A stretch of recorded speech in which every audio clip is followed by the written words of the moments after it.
Bueno, vamos dando mientras tanto la bienvenida a todos aquellos que se han ido sumando. Vamos a esperar un par de minutos ya para poder dar pie a nuestro conversatorio. Así que gracias a quienes se han ido conectando. Ahí estamos viendo algunos nombres familiares. Así que felices de contar con ustedes también en este momento.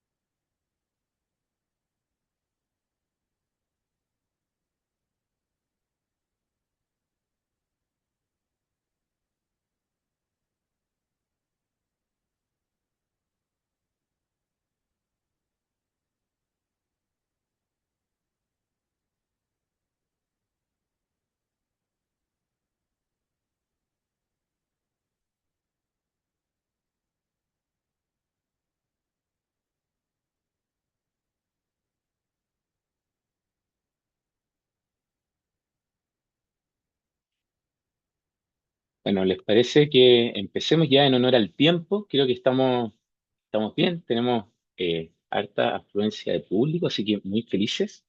Bueno, darles la bienvenida a todos aquellos que se están conectando y se están incorporando a esta actividad que ha sido un trabajo que venimos desarrollando hace bastante tiempo, con bastante minuciosidad y que estamos felices de compartir con ustedes. Soy Ignacio Bando, abogado coordinador de la Red Pro en las Américas, una organización de carácter regional que reúne a más de 12 iniciativas que realizan trabajo pro bono en América y con presencia en más de 15 países. Esta red está coordinada por Fundación Pro Bono Chile y el Cyrus One Center for International Justice, trabajando en tres áreas específicas que involucran el fortalecimiento institucional, la promoción del trabajo pro bono, así también como la promoción, protección en incidencia y normativa en derechos humanos y también proyectos transnacionales como el que vamos a ver hoy en día. Estoy muy feliz de poder contarles que, bueno, lamentablemente no podremos estar con Javier Palumo, pero muy feliz porque se nos suma y nos acompaña Lidia Cardoso, quien es asociada de la Relatoría Especial de la Comisión Interamericana de Derechos Humanos para Derechos Económicos, Sociales, Culturales y Ambientales, conocidos como REDESCA, quien nos estará dando unas palabras de bienvenida y un poco contexto de lo que han venido desarrollando. Y luego seguiremos con una breve explicación del contexto de cómo nace este proyecto de mano de, bueno, María Fernanda Mieres, acá presente, quien es socia de Carvarela y codirectora del Departamento de ESG y Derecho Societario. También fue expresidenta de la Comisión Pro Bono del Colegio de Abogados de la Ciudad de Buenos Aires y actual miembro de su mesa directiva. Por temas de fuerza mayor, caso fortuito, no nos estará acompañando presencialmente en este momento Clara Serva, quien es otra de las que dio impulso a este proyecto. Es socia y responsable del área de empresas y derechos humanos, además de coordinadora de las prácticas pro bono de Tocini Freire, Abogados Brasil, pero podemos contar con una participación de ella. Y para llegar al meollo de esta convocatoria, bueno, estaremos contando con el análisis de los resultados obtenidos a cargo de Laura Orrego, coordinadora del programa de acceso a la justicia de la Comisión Pro Bono Argentina, y Laura Coelho, abogada en el área de empresas y derechos humanos y subcoordinadora de la práctica pro bono también en Tocini Freire Abogados. Así que solo para entender un poco cómo va a ser la dinámica, les vamos a pedir que a todos aquellos que estén participando en esta oportunidad, al final de las presentaciones, daremos un espacio para que puedan plantear sus preguntas y podamos extender un poco esta conversación. Así que, sin más, darle la bienvenida a Lidia Cardoso. El micrófono y la pantalla es toda tuya para poder contarnos un poco del trabajo que ustedes han venido haciendo. Muy bem. Olá, buenas tardes a todas as pessoas e meus colegas panelistas. Muitas graças por la invitação. É um honor poder participar deste espaço e contribuir desde a perspectiva do sistema interamericano a uma reflexão regional tão necessária. Compareço em representação, como meu amigo disse, do relator especial Javier Palumno, de la Redesca, que é uma relatoria especial da Comissão Interamericana de Direitos Humanos, que lamentavelmente não pode comparecer, De todo modo, é um honor poder colaborar em um tema tão importante e urgente. Antes também quero felicitar a todos por ele excelente material que desenvolveram, que resultou em este informe sobre políticas para pessoas em situação de calle em América, um estudo muito complexo e bem hecho. Então, felicitações a toda a equipe que fez isto. Agora, permitam-me fazer uma breve apresentação da Laredesca, para contextualizar. Laredesca é a Relatoria Especial de los Derechos Econômicos, Sociais, Culturais e Ambientais.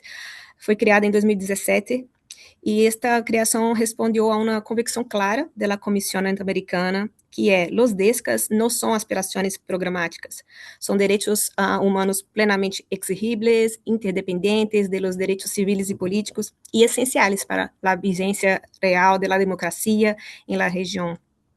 Em el marco do plano estratégico da CID, da comissão, se ha identificado a desigualdade estrutural como um dos maiores desafios hemisféricos.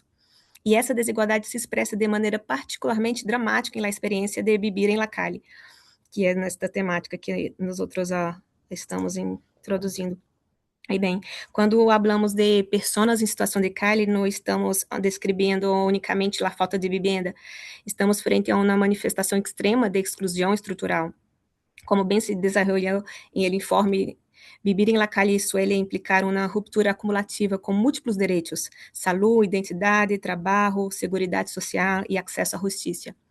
Implica exposição constante à violência e estigmatização.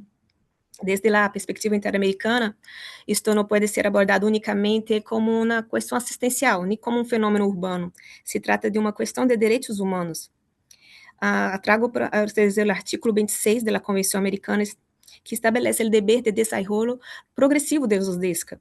A Corte Interamericana ha reafirmado em desarrollos recentes que estes direitos são plenamente exigibles e que os estados não podem invocar discricionalidade política para justificar a falta de medidas frente a situações de exclusão estrutural.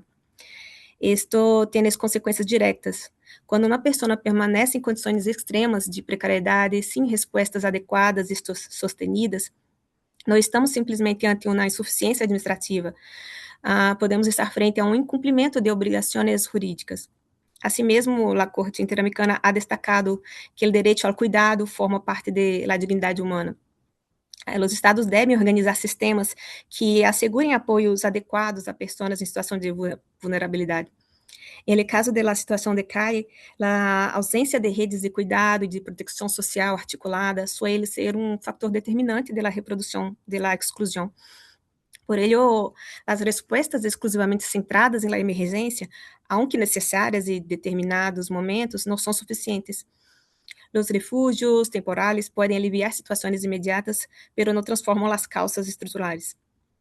Um aspecto central também é a proibição de criminalização. A pobreza não pode convertir-se em objeto de sanção. As respostas punitivas profundizam a exclusão e desvirtuam o enfoque de direitos humanos. Também é fundamental evitar que barreiras administrativas excluam a quienes mais necessitam proteção. O acesso à documentação, à saúde e a programas sociais deve desenhar-se com enfoque inclusivo também. Ademais, é importante situar esta problemática dentro das dinâmicas estruturais mais amplas que atravessam atualmente nossa região. Em esse sentido, Laredesca ha destacado recentemente a relação existente de pobreza, emergência climática e mobilidade humana. O informe publicado por a relatoria em 2023 sobre pobreza, câmbio climático e DESCAS, mostra como os impactos do câmbio climático, junto com desigualdades estruturais e contextos de violência, estão generando crescentes processos de desplazamento e migração na região. Fenômenos como sequias prolongadas, degradação ambiental, desastres naturais ou inseguridade alimentar estão obrigando a muitas pessoas e comunidades a abandonar seus territórios e desplaçar-se hacia outras regiões ou hacia centros urbanos em busca de melhores condições de vida. E Laredesca observa que a pobreza constitui uma das causas estruturais mais importantes desses processos de mobilidade humana, já que limita a capacidade das pessoas e comunidades para adaptar-se aos impactos climáticos e garantizar condições dignas de vida. Quando esses desplazamentos ocorrem, muitas pessoas chegam às cidades onde enfrentam enormes dificuldades para acceder à vivenda, emprego formal, serviços de saúde ou proteção social. Em ausência de políticas adequadas de integração social e acesso à vivenda, estes processos podem derivar em formas extremas de exclusão urbana, incluindo as situações de calle. Por ello, resulta fundamental compreender que a situação de las personas que vivem na calle não é unicamente um fenômeno urbano ou aislado. É, em muitos casos, o resultado de trajetórias de vulnerabilidade acumulada, vinculadas com pobreza estrutural, desplaçamento interno, migração e crise climática. Esta perspectiva nos invita a pensar as políticas públicas desde um enfoque mais integral, que articule políticas de vivenda, proteção social, desenvolvimento territorial, ação climática e gestão da mobilidade humana. Em esse contexto, a Laredesca também ha subrayado a importância das políticas fiscais como ferramenta clave para garantizar os descas. As políticas fiscais permitem mobilizar recursos públicos para financiar programas de vivenda, sistemas de proteção social, serviços de saúde e políticas de inclusão social. Sem recursos suficientes e adequadamente orientados, resulta extremadamente difícil abordar as causas estruturais que produzem pobreza, desplazamento. Por ello, desde la Redesca, se ha insistido em que a garantia efetiva de los DESCA requer não somente marcos normativos adequados, sino também políticas fiscais que permitam reduzir desigualdades, financiar políticas públicas inclusivas, especialmente dirigidas à população em maior situação de vulnerabilidade. Não é possível abordar seriamente a situação de calle sem discutir a suficiência do gasto social e a coerência entre política econômica e obrigações internacionais. A vivenda adequada não é uma concessão assistencial, é um componente essencial da dignidade humana. E quando uma pessoa vive na calle, o Estado enfrenta uma señal clara de que o sistema de garantias não está funcionando adequadamente. A situação de calle não é inevitável, é o resultado de decisões ou de omissões acumuladas. E o desafio regional é avançar hacia políticas estruturais preventivas e sostenidas, com enfoque de direitos e responsabilidade fiscal. Dicho esto, termino agradecendo novamente o espaço de diálogo. Desde a perspectiva da Redesca, a situação de Cali nos recuerda que a desigualdade e a exclusão não são somente desafios sociais, sino também desafios jurídicos para nossos sistemas de proteção de direitos humanos. O reto para a região é avançar hacia respostas estruturais, sostenidas e com enfoque de direitos, que permitam garantizar condições de vida dignas para todas as pessoas. E então esperamos que esses espaços de reflexão contribuam a fortalecer esse compromisso coletivo que todos podemos pensar juntos. Muchas gracias. Muchísimas gracias, Lidia. Creo que ha sido un muy buen contexto general y también una reflexión que nos invita a todos un poco a entender cuáles son finalmente, qué factores son los que nos mueven finalmente y entender que las personas en situación de calle, esto es más allá de un tema de derecho, es un tema de dignidad, básicamente. Y creo que es justamente esa la visión que María Fernanda y también Clara en su minuto quisieron proyectar en este alcance. Así que agradecido por estas palabras, creo que nos lleva mucho a la reflexión.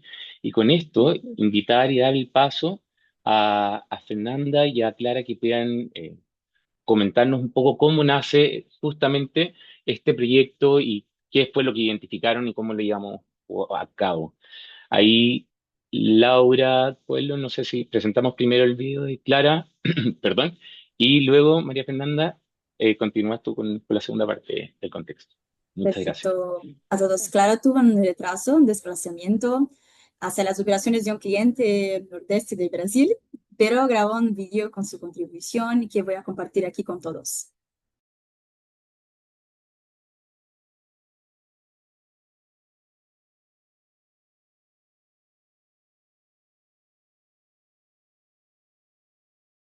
¿Pueden ver?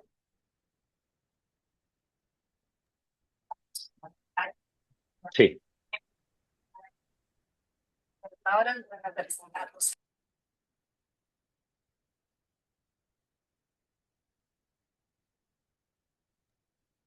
Perdón, yo no escucho, no sé si son todos. Creo que no Y estamos escuchando, ¿eh? Perdóname. Hay ¿Me un escucha? problema con el audio que no se escucha. Ahí Laura creo que... Un momento.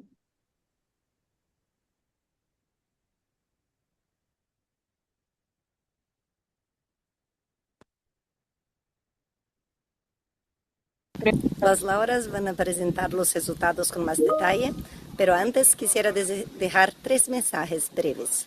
El primero, las personas en situación de calle no son un grupo homogéneo, es un universo profundamente diverso. Y en Brasil, la principal causa que lleva a las personas a vivir en la calle es la ruptura de vínculos familiares, no la dependencia química, como muchas veces se supone. El segundo, este proyecto demuestra la importancia de los esfuerzos en red para enfrentar problemas complejos. Ninguna organización puede resolver estos desafíos sola.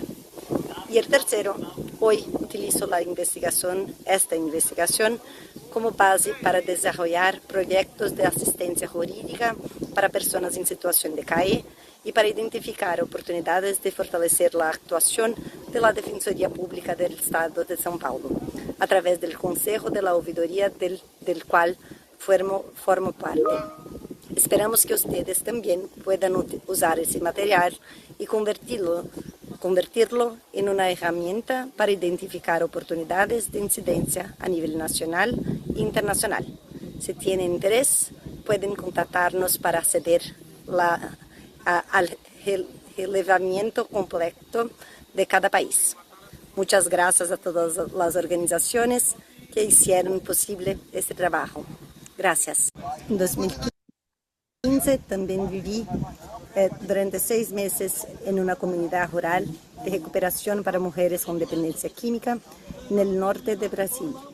A lo largo de las décadas fui viendo cómo el número de personas en situación de calle se multiplicaba y cómo sus condiciones de vida se volvían cada vez más precarias. Para que tengan una idea, en 10 años la población de situación de calle creció más de 1000%, es decir, se multiplicó por 10. Por eso, cuando llegué a Buenos Aires y vi una realidad tan distinta, me quedé realmente impresionada y con mucha curiosidad por entender el contexto, las leyes y las políticas públicas que podían explicar esa diferencia. Entonces busqué a Fernanda, que es una amiga y también una gran compañera en causas sociales. Y ella no solo aceptó la idea de investigar el tema, sino que además propuso ampliar la iniciativa e involucrar a otros despachos y países de América Latina. Y cuando nos dimos cuenta, ya estábamos desarrollando una investigación regional sobre la situación de las personas en situación de calle, las leyes que protegen o a veces vulneran sus derechos, las políticas públicas existentes y muchos otros aspectos. Quisiera comenzar contando brevemente cómo nació ese proyecto. La idea surgió en 2022, cuando regresé de un viaje a la ciudad de Buenos Aires. Algo me llamó mucho la atención. La ciudad tenía muy pocas personas en situación de calle y casi no se veía mendicidad. Para alguien que vive en Brasil y que ha trabajado durante muchos años con esa población, ese contraste fue muy impactante. Mi interés por el tema no es reciente. Desde la adolescencia hago trabajo voluntario con personas en situación de calle. Empecé cuando tenía 15 años. En ese momento conocí a personas muy diversas, médicos, inmigrantes, poetas, músicos, personas con dependencia química, personas con trastornos psiquiátricos, entre muchas otras historias. Esa experiencia me dejó profundamente intrigada y me motivó a estudiar más sobre el tema y sobre posibles soluciones. Por eso, durante la universidad, dediqué mi investigación de iniciación científica a esta cuestión. Después de graduarme, continué profundizando en el tema, estudié dependencia química y consumo abusivo de alcohol y drogas en una ONG en la ciudad de São Paulo. Buenas tardes a todos y todos. Antes de empezar, quisiera pedir disculpas por no poder estar participando en vivo de este encuentro, pero es un gran gusto poder contribuir, aunque sea a través de ese mensaje grabado. Mi nombre es Clara Servas, soy socia del Estudio Jurídico Brasileño Tosini Freire Abogados, donde coordino las prácticas pro bono y la área de empresas y derechos humanos. Para fines de accesibilidad para personas con discapacidad visual, voy a hacer una breve autodescripción. Soy una mujer blanca con el cabello corto y oscuro, y estoy usando una blusa blanca.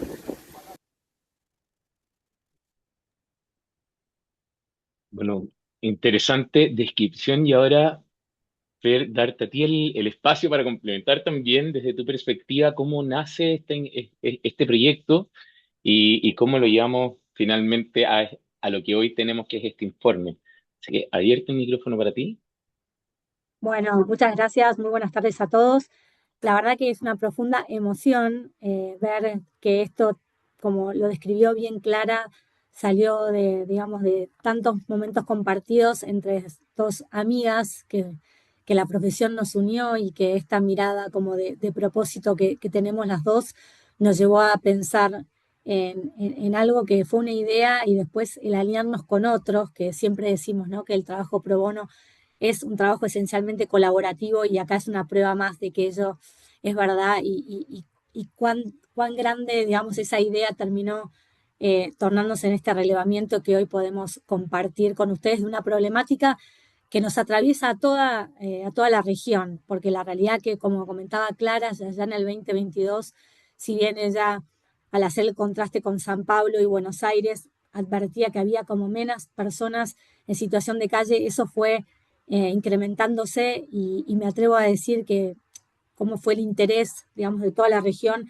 es un fenómeno que estamos viendo un poco todo y gracias acá a Livia que nos explicó un poco todo el contexto y entender cuáles son todas las causas que van haciendo que haya más personas en situación de calle. Bueno, un poco lo contaba Clara, ¿no? Este punto de partida fue a partir de este encuentro entre nosotros, con el Estudio Tosini. A partir de allí quisimos involucrar a la Comisión Pro Bono del Colegio de Abogados de la Ciudad de Buenos Aires y luego a la Red Pro Bono de las Américas. Y ahí impulsamos esta iniciativa con un propósito claro, que era relevar y comprender con evidencia cómo se aborda esta problemática en América Latina y desde allí abrir un camino de diálogo y construcción de soluciones que convoquen a distintos actores. Entonces, bueno, esta consolidación de esta red de colaboración regional, la idea es que distintas organizaciones pro bono de los distintos países aporten su conocimiento técnico para sistematizar estos marcos legales y políticas existentes y cuáles teníamos como desafíos, ¿no?, que aún continúan.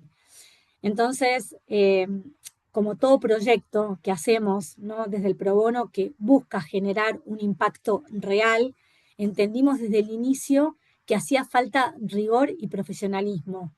Y si bien tenemos personas de la talla, bueno, como Delfina Balestra, que es nuestra directora ejecutiva, lo puedo decir, digamos, en mi caso personal es de Argentina, pero así como en cada organización pro bono, decidimos que era necesario trabajar con una consultora especializada que diseñó una herramienta de recolección de datos y acompañó toda la elaboración de los informes que hoy les vamos a presentar, integrando el trabajo de investigación y análisis realizado por cada uno de los equipos jurídicos de cada país. Así que este es, digamos, un primer paso que queremos hacer para transformar un tema muy invisible y tener evidencia para de qué manera visibilizarlo, comparar y pensar mejores respuestas frente a una problemática que es compleja, que es multidimensional, como recién escuchábamos a Clara, y está profundamente ligada a los derechos humanos y a nuestros contextos latinoamericanos. Así que estoy muy feliz que esta iniciativa finalmente vea la luz, así que lo cual la celebramos con cada uno de los que fue parte de esto Y bueno, ahora los invitamos a que puedan escuchar un poco de cada uno de cómo fue este proceso y de los resultados que fuimos obteniendo. Así que muchísimas gracias y ojalá sea algo útil.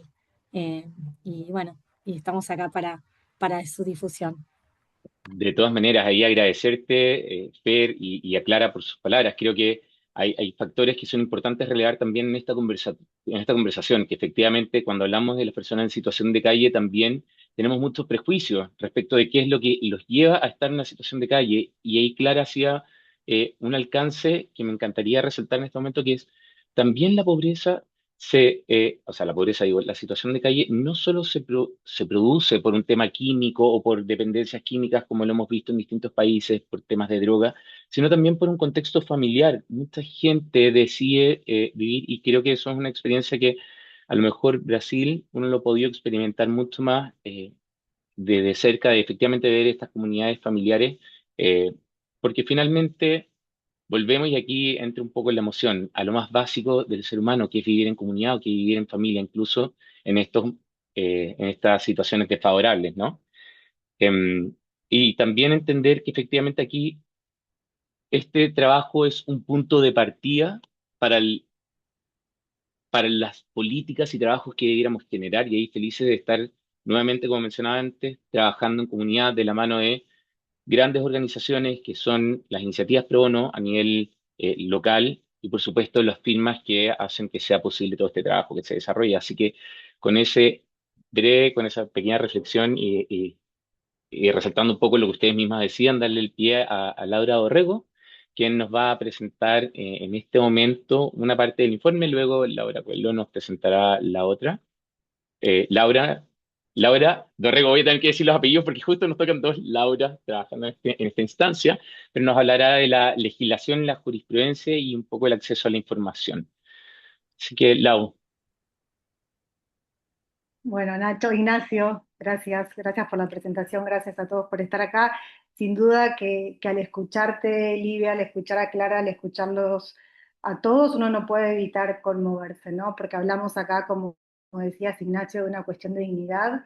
Hablamos, como decías, Livia, de una manifestación extrema, ¿no? De una desigualdad tan fuerte y que resquebraja y rompe tanto a una persona y que implica un abordaje tan complejo que creo que a todos nos emociona, por un lado, estar acá, nos desafía y nos genera la responsabilidad de seguir generando estas instancias y, como decía Fer, que este sea el puntapié inicial para seguir teniendo estos espacios, que este informe sea la excusa para reunirnos, tercer sector público, que espero el gobierno de la Ciudad de Buenos Aires está muy interesado en ser parte de este encuentro, así que me parece que así como es una problemática tan compleja de abordar, es esencial que para poder empezar a construir, a pensar soluciones, lo abordemos con la misma complejidad y desde lo multiactor, ¿no?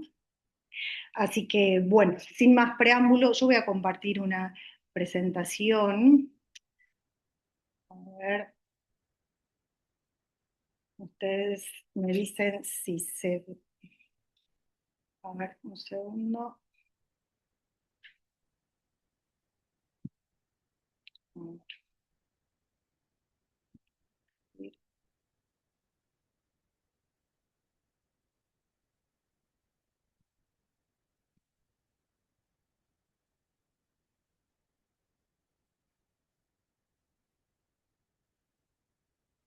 Bueno, yo ahí voy a hablar, y en esto Nacho, la parte de jurisprudencia la va a abordar Laura.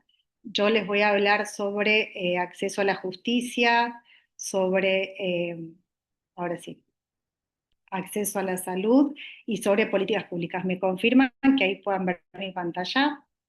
Perfecto.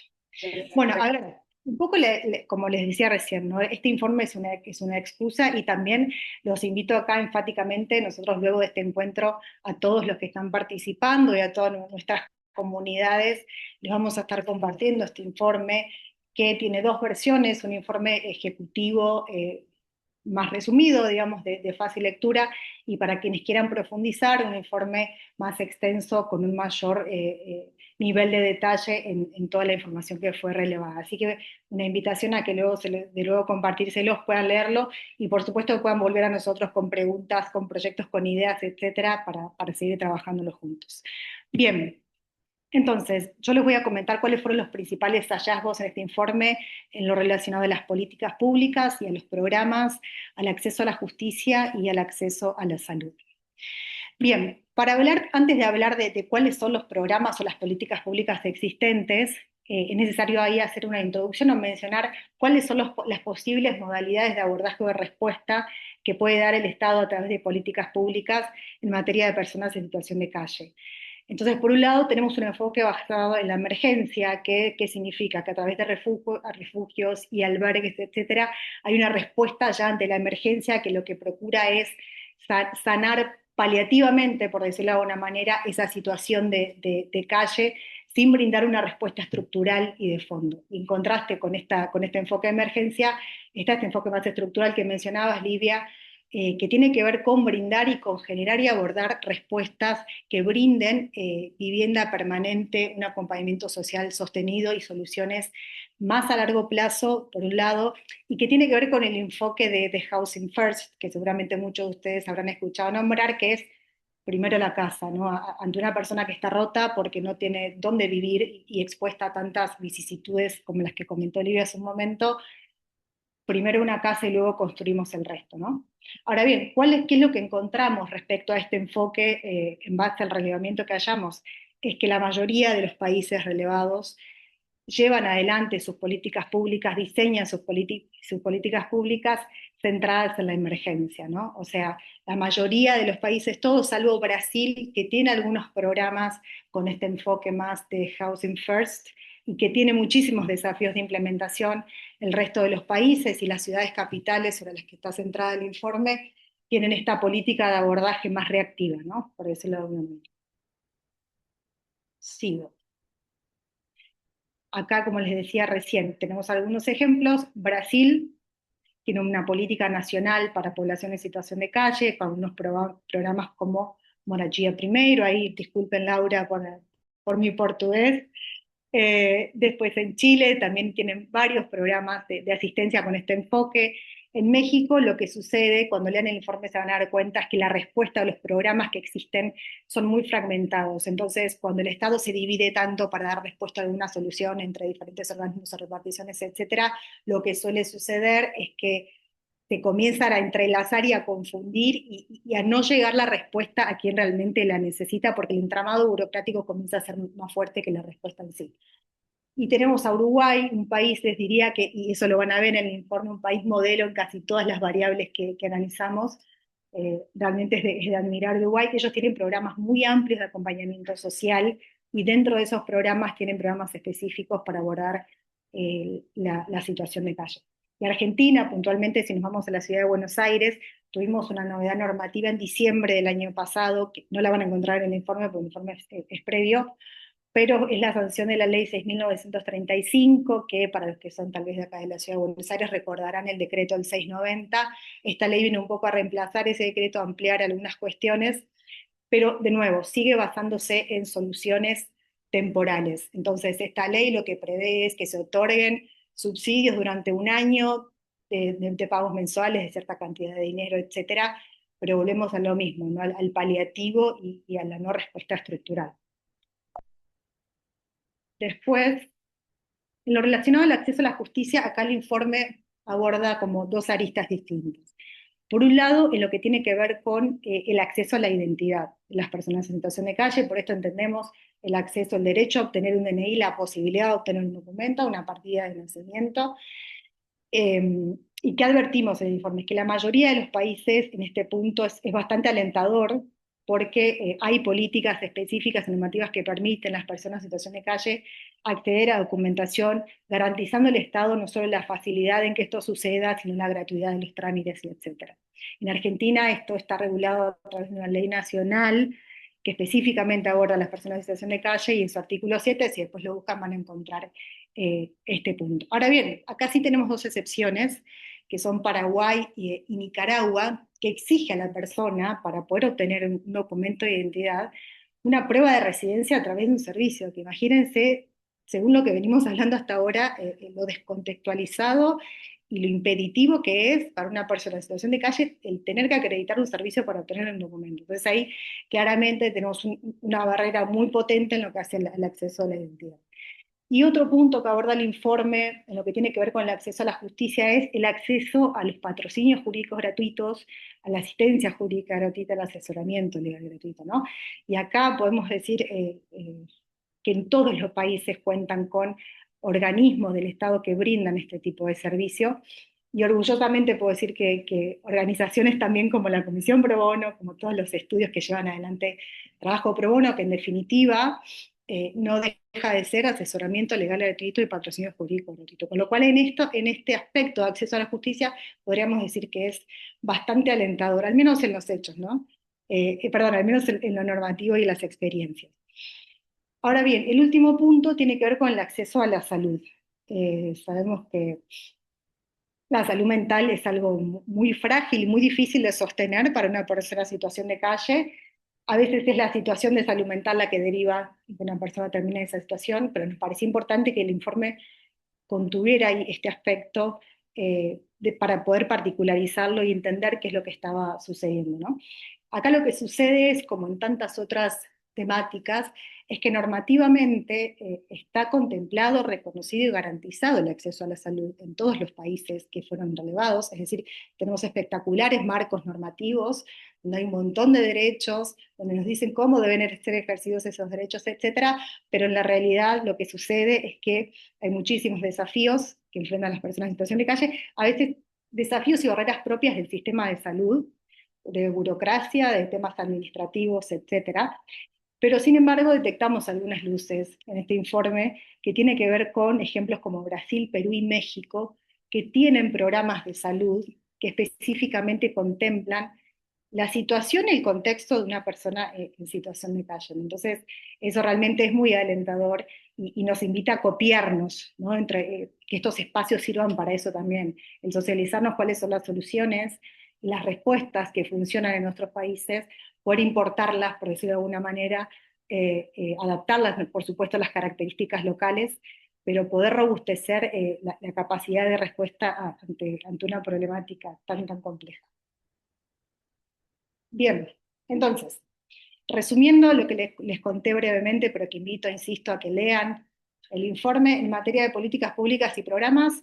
En toda la región tenemos políticas de emergencia, donde a través de refugios o asistencia habitacional temporal se pretende dar una solución igual de temporal a esta problemática. En materia de acceso a la justicia, los marcos normativos para acceder a documentación son alentadores, salvo esas excepciones que les nombré de Nicaragua y de Paraguay. Y la buena noticia y lo bueno de ser nosotros parte de un ecosistema que trabaja para el acompañamiento legal gratuito también es muy importante. Y los desafíos en materia de acceso a la salud, que deberíamos copiar un poco más experiencias acá de nuestros hermanos brasileños que están mucho más avanzados en esta cuestión. Así que bueno, ese fue mi humilde aporte.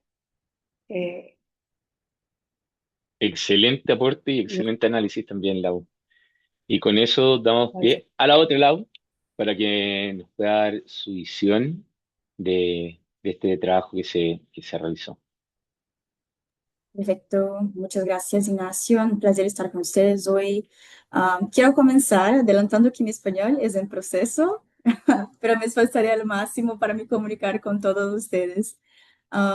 En primer lugar, les presentaré un panorama sobre cómo funciona el proceso de acceso a la información sobre personas en situación de calle, desde las estadísticas hasta la legislación y jurisprudencia en la región.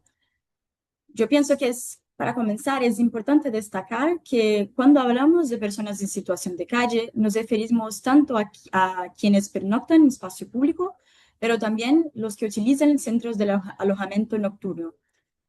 Para comenzar, haré un breve panorama del perfil de las personas en situación de calle, que es compuesta en su mayoría por hombres y por personas negras, en ciudades como São Paulo, Río de Janeiro en Brasil y Montevideo en Uruguay.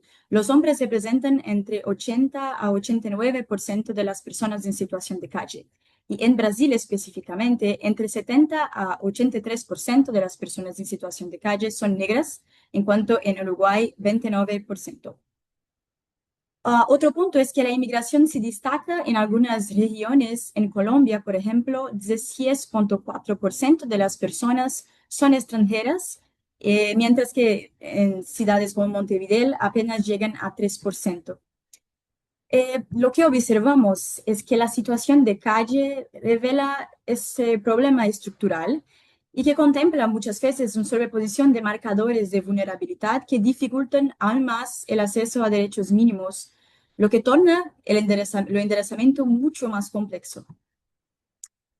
Adentrando al acceso a la información, uno de los hallazgos más fuertes que encontramos durante el levantamiento es la disparidad en la recolección de datos. Traigo el ejemplo de Argentina, lleva más de 10 años con levantamientos anuales y en 2022 realizó su primer censo nacional específico sobre personas en situación de calle. Pero tenemos casos como en Guatemala, donde el Instituto Nacional de Estadística no censa a las personas en situación de calle, y mucho porque su metodología solo contempla la vivienda o instituciones. Pero lo que vemos es que el problema no es solo la ausencia de datos, sino también la falta de actualización. En Paraguay tenemos datos, pero los últimos son de Asunción en 2016. Eso nos impide de diseñar políticas públicas efectivas y también actuales. Y aquí creo que aparece un actor que es fundamental para enfrentar ese problema, que es la sociedad civil. Donde el Estado falla, estas organizaciones actúan promoviendo censos independientes de recolección de datos sobre las personas en situación de calle. En un ejemplo que traigo es la Gena Calle en Argentina y también Hogar de Cristo en Chile, que muestran cómo organización y academia llenan ese vacío de información. Y aprovecho la oportunidad también para traer algunas cifras que llaman la atención. En Uruguay, 53% de las personas en situación de calle ha pasado por el sistema penitenciario y la mitad estuvo presa hasta 3 veces. Y los factores que llevan a las personas a la situación de calle se presentan desde muy temprano, pudiendo comenzar con la falta de recursos o de una vivienda estable desde la infancia. En Buenos Aires, por ejemplo, más de 50% declara haber pasado por orfanatos. Y observamos también que a esto suma el consumo problemático de sustancias como en Ciudad de Montevideo, que alcanza 91% de las personas en situación de calle. Y mismo si no representa la principal causa de la situación de calle, nos muestra que el consumo de sustancias se utiliza con subterfugio frente a otros problemas como el sufrimiento psicológico, la falta de acceso a servicio psicosocial adecuado también. Otro punto que traigo es la situación de personas con discapacidad, que en ciudades como Río de Janeiro representa un 43,2% de las personas con deficiencia, lo que evidencia esta vulnerabilidad acumulada, yo creo, que la falta de accesibilidad ya se presenta como un factor de vulnerabilidad para todas las personas con discapacidad, y eso se intensifica aún más cuando la persona se encuentra sin hogar. Pasando ahora a la legislación y jurisprudencia, creo que para comprender los desafíos legales de las personas en situación de calle, debemos mirar más allá de las leyes locales y observar cómo cada país integra tratados internacionales y también cómo sus cortes soportan esos derechos. En México, por ejemplo, un hito clave fue la sentencia de la Suprema Corte en 2011, que estableció que los derechos humanos de los tratados internacionales tienen el mismo nivel que la Constitución. Esto significa que cualquier persona en situación de calle puede invocar directamente la Convención Americana de Derechos Humanos ante un juez local. En Ecuador, la Constitución ordena que los derechos se desarrollen de manera progresiva, no solo por leyes, pero también por jurisprudencia y políticas públicas.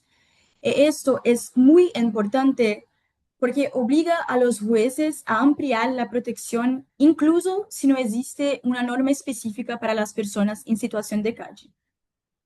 Pero en contraste, en países como Nicaragua, que se retiró de la Organización de los Estados Americanos y de la Corte Interamericana de Derechos Humanos en 2023, ha dejado a las personas en situación de calle sin acceso a la justicia interamericana y sujetas muchas veces solamente al poder central.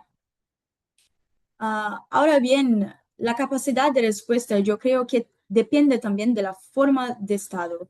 En modelos federales, como es el caso de Brasil, Argentina, México, Uruguay, los gobiernos locales tienen margen para legislar.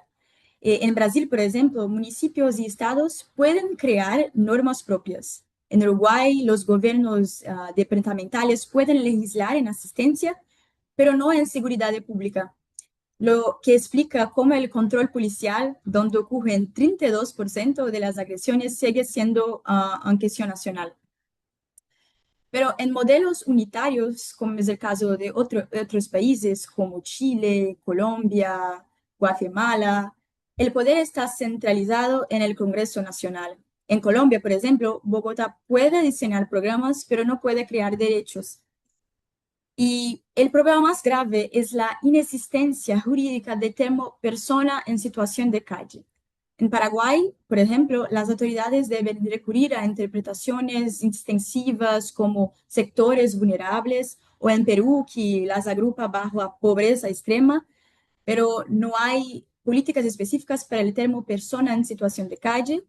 Eso invisibiliza necesidades específicas de este grupo, que son específicas del grupo, como higiene, acceso a la vivienda o refugio climático, como ha dicho Olivia, entre otros asuntos que son específicos de la situación de calle. Es a quien pide la creación de políticas específicas y de desenvolvimiento de esa situación. Yo creo que yo he pasado un poco del panorama. Yo pido disculpas de nuevo por mi español. Me espero que puedan comprender. Nada, disculpas. De hecho, creo y hablo por la mayoría de los oyentes, se entendió perfecto y se agradece también el esfuerzo porque es doble talent, tratar de resumir un informe que es tan técnico, que es tan acucioso en contenido y esto, hablar un idioma que no es el lenguaje materno, es más complejo aún. Agradecido nuevamente por la presentación que nos hicieron y por los detalles. Si es que quieren tener más información, obviamente se van a subir los documentos a nuestras páginas web para que todos aquellos que tengan la intención de tener más información, obviamente puedan acudir a ello y puedan tenerlo. Ahora quisiera abrir un espacio antes de dar unas reflexiones finales, un espacio y bueno, dar la bienvenida a Clara, que se nos suma bien. Agradecido por tu video también. Hola, buenas tardes a todos. Les pido miles de disculpas por no poderme conectar más temprano, porque tuve que venir a la parte nordeste de Brasil para visitar un proyecto parcero. Y les agradezco por la comprensión y creo que estuvimos muy bien representados por todas las organizaciones parceras y por Laura también. Entonces, solamente agradecer por la parcería, por el informe y decir que creemos que es uno de los temas más importantes de las Américas en esos tiempos. Entonces, creo que el informe tiene la ambición de apoyar las organizaciones en advocacy y otras formas de incidencia política y actuación en pro de los derechos de las personas en situación de calle. Muchísimas gracias. Les pido perdón una vez más. Muchas gracias, Clara. Y ahora quisiéramos dar la oportunidad a todos aquellos que nos están acompañando, que puedan hacer preguntas. El panel está a disposición para aclarar cualquier inquietud que ustedes tengan. Así que la pueden presentar a través del chat también, o no sé si están habilitados los micrófonos, los espacios para que puedan preguntarnos. Ahí yo, mientras toman valor quienes nos escuchan y quieren tener más información. Bueno, decimos este webinar está siendo grabado, va a ser subido a nuestras cuentas de YouTube para que puedan tener acceso, para que también puedan difundirlo. Creo que es importante no solo, y tener en consideración, no solo identificar las problemáticas, preocuparse por ellas, sino como ocurrió en este caso, ocuparse, hacerse cargo y también difundir. Creo que eso es uno de los valores más necesarios, o eh, de los actos más necesarios también. Una vez que se hace algo, poder darle visibilidad para que otros también tengan la posibilidad de ver el trabajo que se está haciendo, y podamos abordar estas materias, como decía Clara, como lo mencionó también parte del panel, como una temática que no es de una manera asistencialista, sino como un derecho humano, y esa perspectiva es la que tenemos que tener clara. Esto es un tema eh, de dignidad, como ya lo mencionaba en el principio, y también considerar que finalmente somos todos partes de un universo. Los tiempos que corren no han últimamente, y hay, eh, voy a hablar desde la perspectiva más personal, pero efectivamente los tiempos que corren no nos han mostrado la mejor parte del ser humano. Lamentablemente, el ego, el egoísmo y otros intereses nos están llevando a un mundo que probablemente no es el que queremos vivir y mucho menos el que queremos dejar a las etapas que vienen.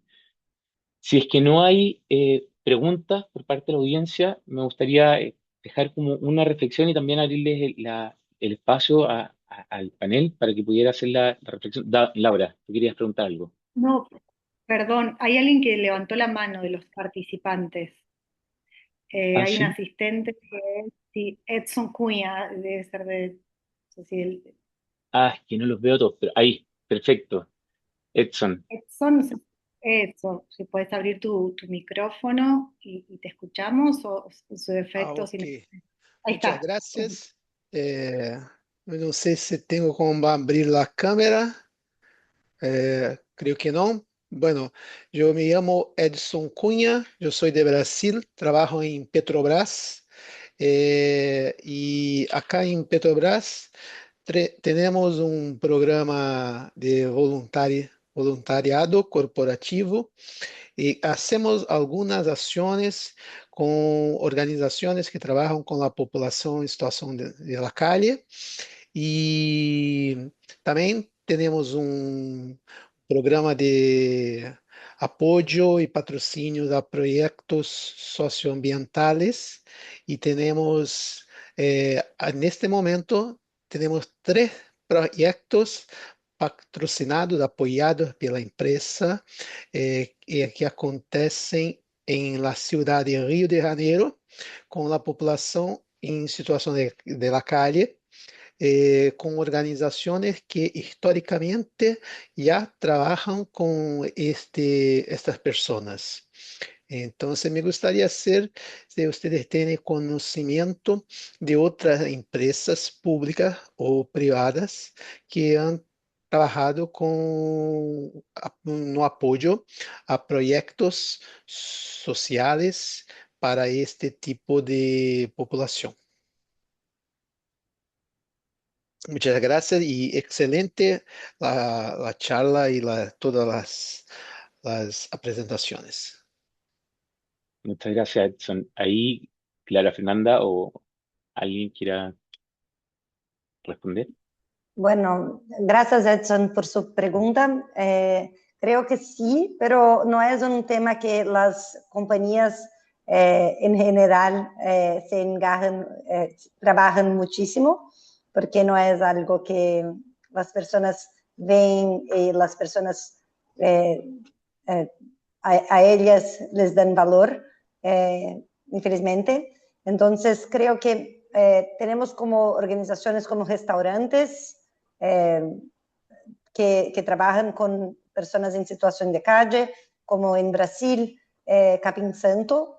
Es una organización que tiene muchísimos proyectos para capacitación profesional de personas en situación de calle, en parcería con organizaciones de la sociedad civil. Ese es un ejemplo, pero no creo que a mí no tengo conocimiento de muchas compañías que trabajan con ese asunto. Año pasado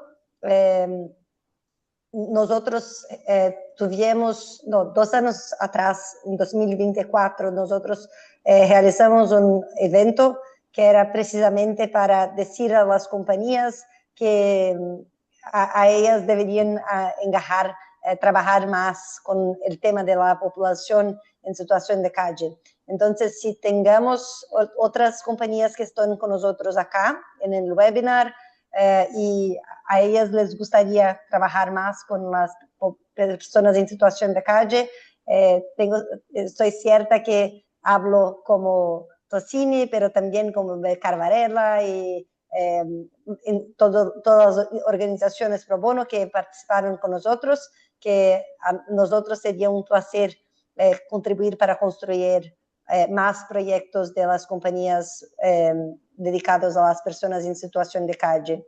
Y creo que uno de los puntos que creo ser importante es que no hay una única solución para las personas en situación de calle, entonces que es importante que tengamos proyectos dedicados a diferentes dimensiones de las vulnerabilidades de las personas en situación de calle, no solamente la pobreza, entonces también el restablecimiento de los vínculos familiares, el tratamiento psicológico,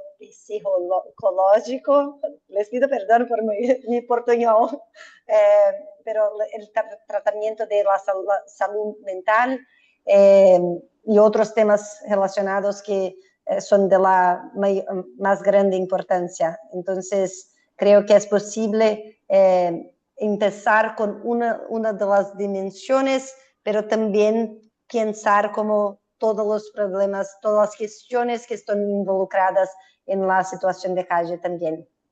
Gracias, Edson, una vez más.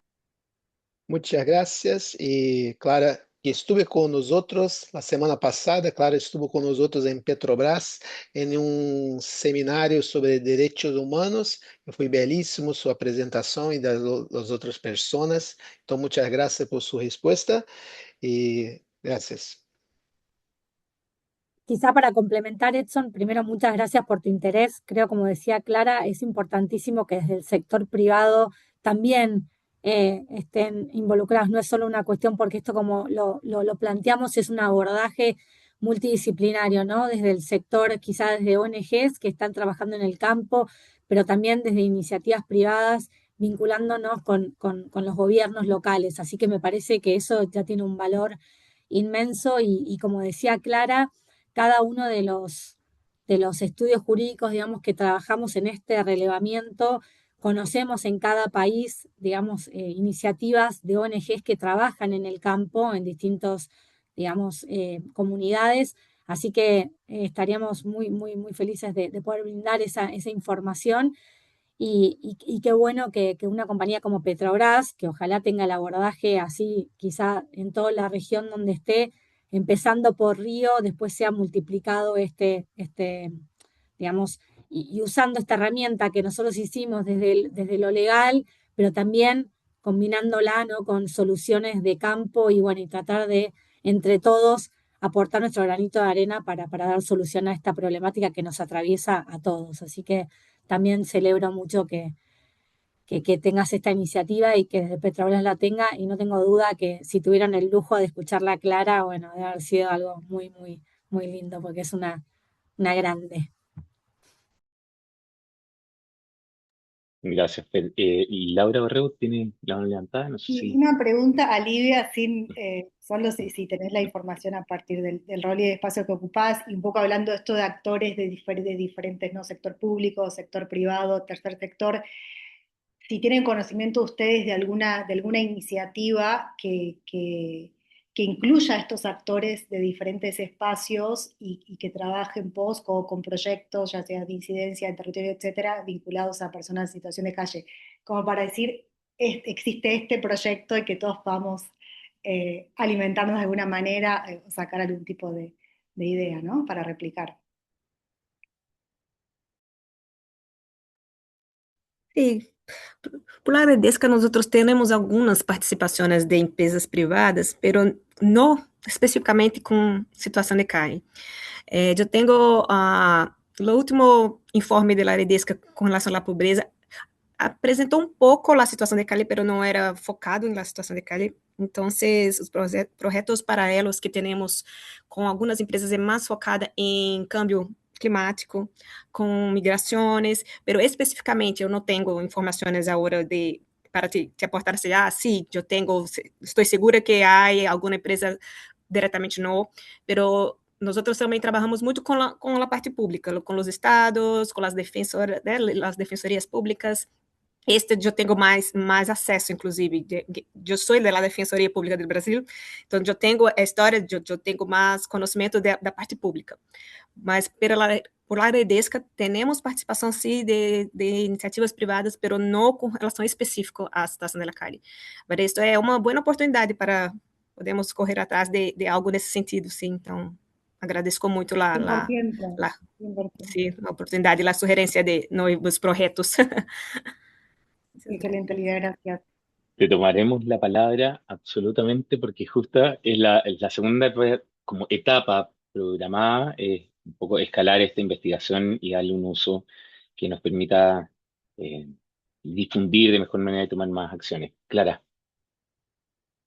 Gracias, Ignacio. Y creo que uno de los puntos es que muchas de las compañías usualmente como cuando miren al tema de las personas en situación de calle es para solicitar para el poder público que no mantengan las personas en situación de calle en las proximidades de sus operaciones. Entonces no es para promover derechos, sí para restringir derechos.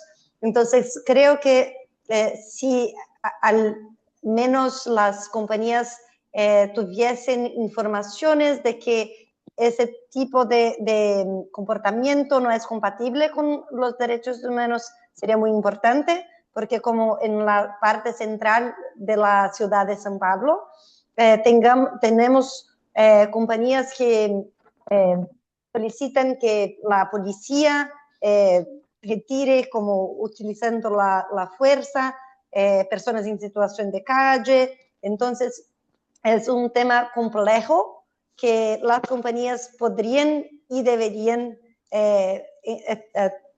se dedicar más en la promoción de los derechos, como el ejemplo que Edson nos he traído. Les pido una vez más disculpas por el español, pero entonces creo que es algo importante en el primer lugar, municiar y educar las compañías sobre su papel y los derechos de las personas en situación de calle, y entonces tener más iniciativas de promoción de los derechos. Lau, acho que isso já está. Gracias, Clara. Bueno, ahí Laura está compartiendo y se está proyectando ahora este código QR para que ustedes puedan tener acceso a este informe, a este trabajo, así que lo pueden escanear y ahí lo van a poder descargar. En honor al tiempo, damos paso a una última pregunta, si es que alguien tiene. Si no, hacemos una reflexión final de cierre y tiempo para que quienes quieran puedan, obviamente, seguir escaneando este documento.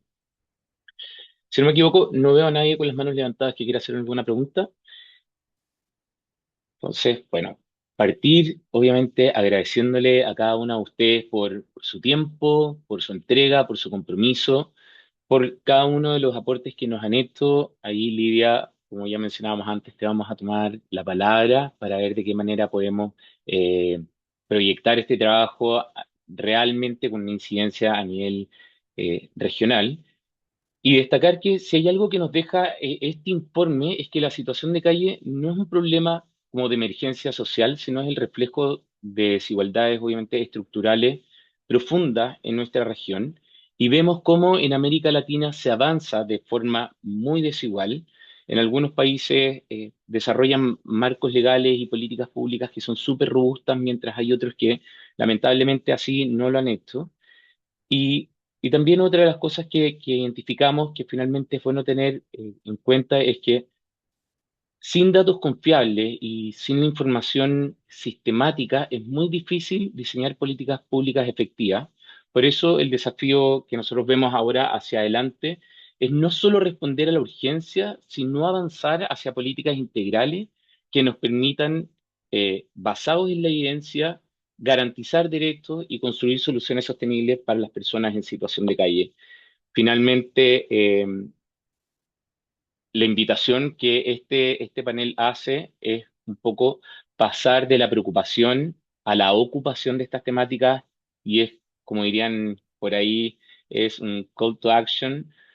Si es que identifican, y esto es para otras temáticas también, si identifican alguna necesidad sociojurídica, y esto parece como de los proyectos destinados a los estudiantes, pero invitamos a la sociedad a ser parte de la sociedad, identificar a las distintas iniciativas pro bono locales que tienen las herramientas, que tienen, está, bueno, el ejemplo de la Comisión Pro Bono Argentina, pero en cada uno de los países tenemos iniciativas pro bono que están dispuestas a trabajar en esto y hacer un impacto eh, real. Finalmente aquí las soluciones eh, y el llamado es pasar de la emergencia a soluciones estructurales, no solo desde las solución o de la decisión de políticas públicas, sino también tener siempre en consideración la dignidad del ser humano, que es lo que debiera promovernos a construir una sociedad mejor.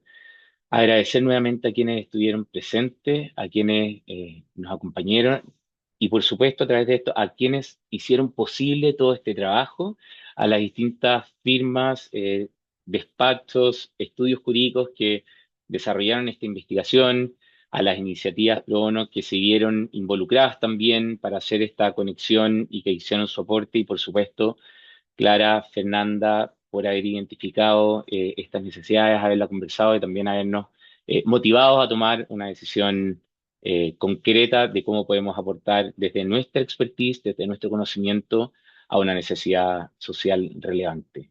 Lauras, ambas, gracias por la entrega, Delphi y Livia por acompañarnos en esta oportunidad y esperamos contar también con el apoyo de ustedes para próximos proyectos.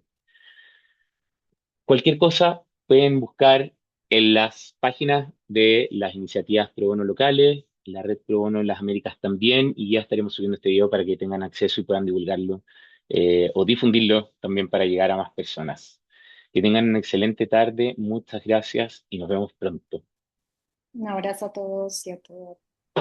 Muchas gracias a Hasta todos. luego, muchas Gracias a gracias. todos. Chao, chao. Muchas Gracias. gracias. Chao, chao.